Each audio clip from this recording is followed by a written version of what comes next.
I'll do the dipping into somebody else's holograms. So with my blending in techniques, which I was very good at in domestic violence resource center counseling, they called it survival skills, to do with that root chakra, which I'm working towards.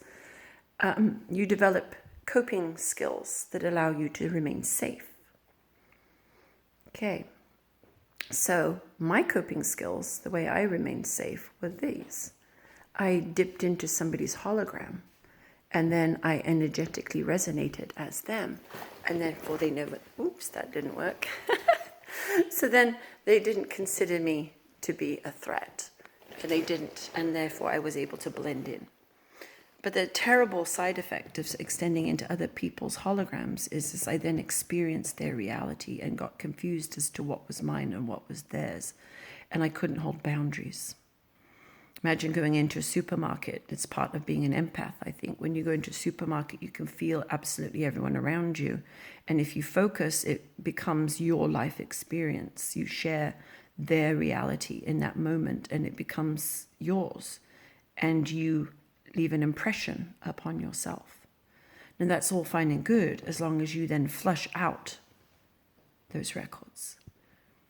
And so it had become my awareness after this colossal shift at work of creating from the power within rather than foxtrotting with everyone else's holograms, to start looking at individuals and to see where their hologram was centered. Which chakra were they working on? And then I would understand their dance a little more clearly. And it would give me information, because obviously I'd attract those that would have information that would help me map my own path descending into those lower chakras, as that's where most people actually hold their hologram. And so the other day when I was out with my wonderful tree, Mama 3, she told me it was autumn. And that it was a brilliant time to start looking at all the records I had collected. I'll digress a little bit. In the spring, she pointed out that, I have leaves around my cosmic tree now that hold records. I collect records just as the trees do. This is why they're called the record keepers. They process all this empathic impression that they have. And they're all contained in my field, in my leaves.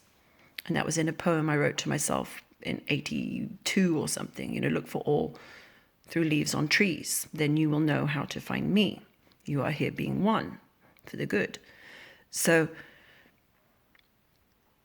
back to Mama 3's instructions the other day, she said, look, when we trees go into autumn, we go into the 3 lower chakra colors. We go into reds and yellows and oranges, and you all thrill because we're recycling your records. We are taking it all to the records, the hall of records. We have Akashic, which are individual records, and then there's the collective. Won't go there right now. But they get stored. Well, Mama 3 told me to recycle the records that I had in my leaves. Take them to the halls and recycle them. And then go into the slowdown of winter, of introspection and growing from them. I've always dreaded winter, and it's because I've been externally active, trying to stay awake, and I'm determined to have warm fuzzies with the seasons, because it's a process, it's a map, it's all part of a natural rhythm, and you can't schism over a rhythm just because it feels uncomfortable. The introspection. And in this process, all these empathic impressions I've had from others, fractions of their hologram that I've tried to weave in as my hologram in the past to save them, I can flush and recycle. And they can be put back where they belong. And to guard myself by, instead of extending into others and feeling others to try and fix their broken, and then taking on their brokenness in order to transmute it in some way that may have been the only way we could hold light on the planet up till now, is shifted into, instead, I create from the wonderment as an illustration of how life could be.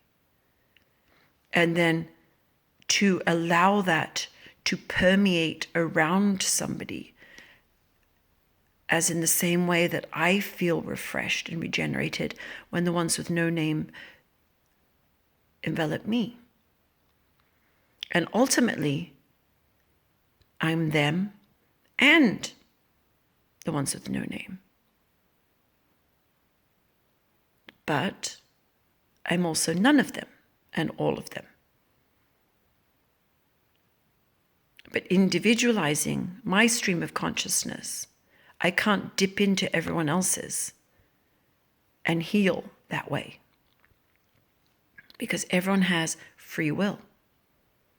And so it's doomed from the start. When you bump into somebody in the store, feel they have an owie leg, see the reason they have karmically manifest that leg, try to assume that karma for them so that they can instead move forward. Doesn't pan out. Doesn't pan out. So, presenting myself with a different scenario, what do I now do when I go into the supermarket and see somebody that has an owie leg that formerly I would try to take on for them? I'm now going to study and see what lessons they're working on, and then see what lesson that reflects within myself, work on my lesson, and then send them a blessing and thank them for the gift they gave me of seeing myself more clearly and understanding that they have their own private Idaho, as do I, and their mutual exchange of energy is only beneficial if there's learning. Now, I can't have any attachment to them learning anything from the counter. They may not even know that I'm right there. They may feel a sudden, if I'm really holding my own wonderment that day, they might smile and feel like, hey, I feel better than I did 5 minutes ago. Thank you. For me, it might be huge, the key to a very vital pattern that I'm trying to finally relieve and shed from density. Who knows? But that's the focus. I'm going to start paying attention instead to seeing how they are holographically functioning rather than dipping into them and feeling them. And through the having powerful love, not trying to change them or heal them based on what I think they should or shouldn't be doing, but instead to honor them for showing in the moment that I perceive they are a symbol. They are a symbol for me to clear more of the clouds in front of my sun and moon so that I can shine without hindrance.